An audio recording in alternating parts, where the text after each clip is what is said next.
Hi friends, welcome to ஹெவிமாலிஸ் YouTube channel.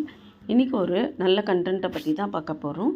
அந்த கண்டென்ட்டை பார்க்குறதுக்கு முன்னாடி நம்ம சேனலை யாராவது சப்ஸ்கிரைப் பண்ணலன்னா பண்ணிங்கோ, ஷேர் பண்ணுங்கோ, லைக் பண்ணுங்கோ. இஃப் இன்கேஸ் உங்களுக்கு இந்த கண்டென்ட் யூஸ் ஆகலைனாலும் மற்றவாளுக்கு இது யூஸ் ஆகும். இன்றைக்கி நம்ம என்ன கண்டென்ட்டை பற்றி பார்க்க போகிறோன்றதை பார்த்துடலாம். இப்போ என்னென்னா, நிறைய பேருக்கு நிறைய விஷயம் நடக்க மாட்டேங்கிறது. அதாவது கடவுள்கிட்ட வேண்டியாச்சு, எல்லாமே பண்ணியாச்சு, எதுவுமே நம்மளுக்கு நடக்க மாட்டேங்குது அப்படின்னு நம்மளுக்கு இருக்குது.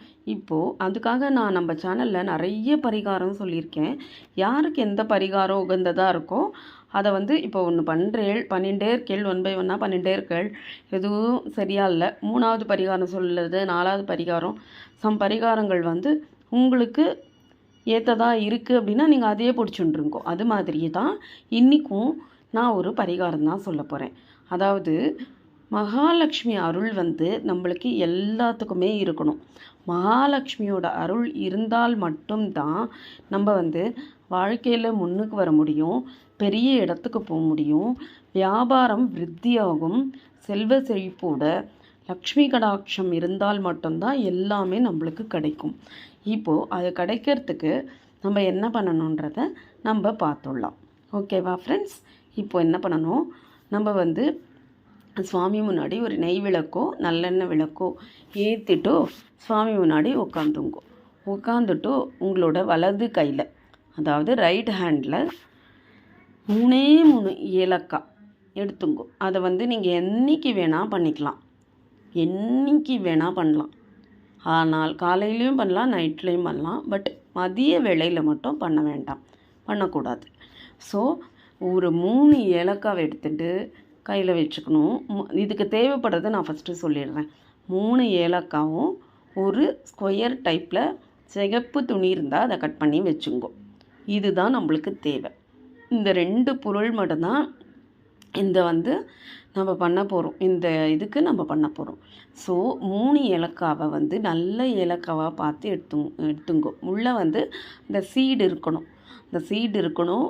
இப்படி இது பண்ணி பார்த்தீங்கன்னா கலகலகலன்னு ஆடும். அது மாதிரி இருக்கணும். அந்த மாதிரி சவுண்டு வர மாதிரி இருக்கும்.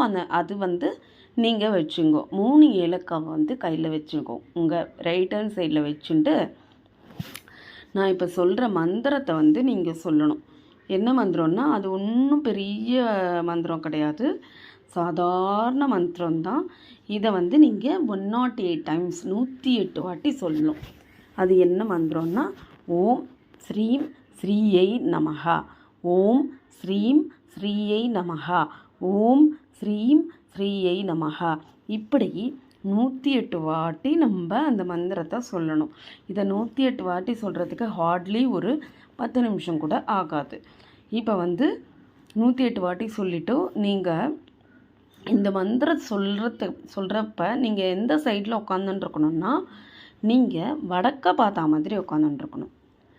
ஏன்னா குபேரருக்கு, மகாலட்சுமிக்கு, அவளுக்கெல்லாம் வடக்குலேருந்து தான், நம்ம வடக்க பார்த்து தான் நம்ம பூஜை பண்ணுவோம். ஸோ இந்த மந்திரம் சொல்கிறச்சையும் நீங்கள் வடக்க பார்த்து தான் சொல்லணும். ஓகேவா?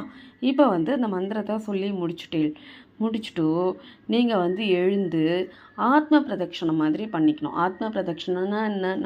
நம்மளே சுற்றிக்கிறது தான் ஆத்ம பிரதட்சணம். சுவாமி முன்னாடி ஒரு 7 வாட்டி சுற்றணும்.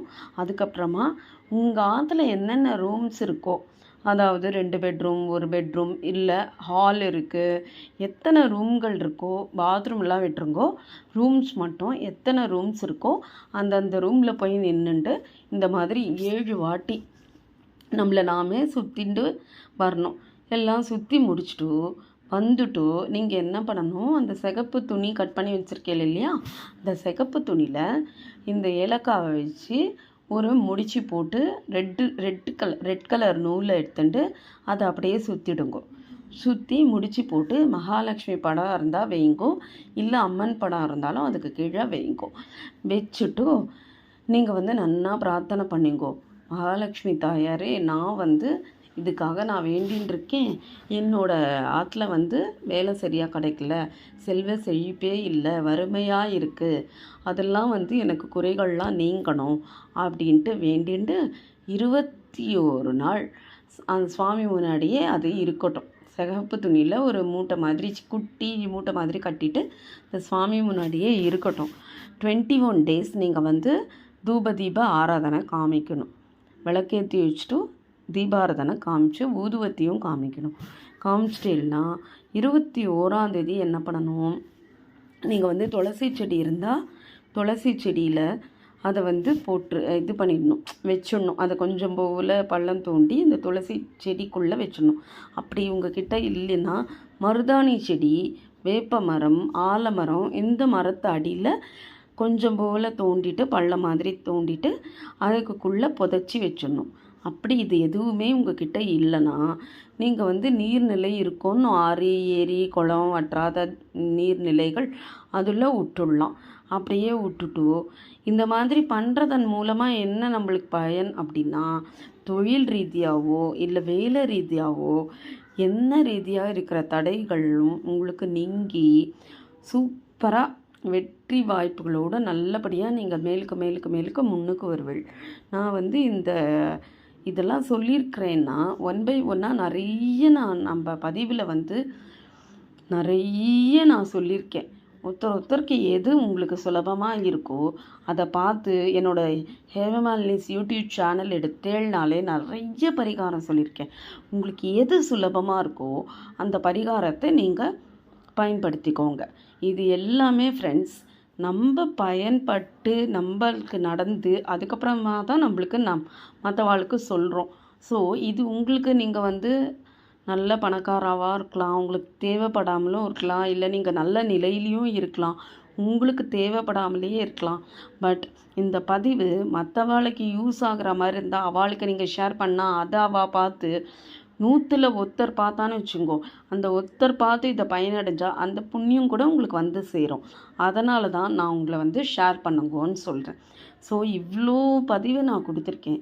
உங்களுக்கு இந்த பதிவும் உங்களுக்கு நம்பிக்கை இருக்குது அப்படின்னா நீங்கள் பண்ணுங்கோ. ஏன்னா ஒன்று தெரிஞ்சுங்கோ, நம்பிக்கை இருந்தால் மட்டுமே எல்லாமே நடக்கும். நம்பிக்கை இல்லாமல் சரி அவள் தான் சொன்னாலே நம்ம பண்ணி பார்ப்போம், டெஸ்ட்டு பண்ணி பார்ப்போன்னு கடவுள் இடத்துலையோ இல்லை வேறு எந்த விஷயத்துலையோ டெஸ்டிங்னு ஒன்று இறங்கினேலாம் மனப்பூர்வமாக சொல்கிறேன், அது நடக்கவே நடக்காது. நடக்கும் அப்படின்ற ஒரு ஆணித்தனமான நம்பிக்கையுடனும் சிந்தனையுடனும் கடவுள்கிட்ட வழிபட்டேன்னா கண்டிப்பாக இது நடந்தே தீரும். 200% நடந்து தீரும். ஓகேவா ஃப்ரெண்ட்ஸ்? இந்த பதிவு இவ்வளோதான், வேறு ஒன்றுமே கிடையாது. சின்ன விஷயம். ஏலக்காய் எடுத்துக்கிறீள், ரெட்டு ஸ்கொயர் பிட்டு துணி எடுத்துக்கிறீள், வேண்டிக்கிறீள், இந்த ஸ்லோகம் சொல்கிறேன், 108 times சொல்கிறேன். அதுக்கப்புறமா அந்த கையில் மூடிக்கிறேள், ரூமாக போயிட்டு ஆத்ம பிரதட்சணம் 7 வாட்டி பண்ணுறேள். திருப்பியும் சுவாமி முன்னாடியே வந்து அதை வந்து அந்த கலர் துணியில் வச்சு நீங்கள் வந்து பேக் பண்ணுறேள், ஒரு நூலை போட்டு கட்டுறேள், 21 நாள் சுவாமி முன்னாடி வைக்கிறேள். அதுக்கப்புறமா வேப்ப மரத்துலேயோ இல்லை நீர்நிலைகள்லேயோ போயிட்டு போட்டுடுறேள். இவ்வளோ தான் இந்த பரிகாரம். இதே மாதிரி நீங்கள் பண்ணிகிட்டே வந்தீங்கன்னா வெற்றிகரமான காரியங்கள் மட்டுமே உங்களை சேர்ந்தடையும். இவ்வளோ தான் ஃப்ரெண்ட்ஸ் இந்த பதிவு. சிம்பிளான பதிவு. இதில் நம்பிக்கை இருக்கவா பண்ணுங்கோ, இல்லாதவா விட்டுருங்கோ, விமர்சனம் பண்ண வேண்டாம். யாருக்கு நம்பிக்கை இருக்கோ அவள் மட்டும் பண்ணுங்கோ. Okay friends? Thank you. By from Hema. இதோட நம்ம நல்ல ஒரு கண்டென்ட்டில் நெக்ஸ்ட் டைம் பார்க்கலாம். தேங்க்யூ.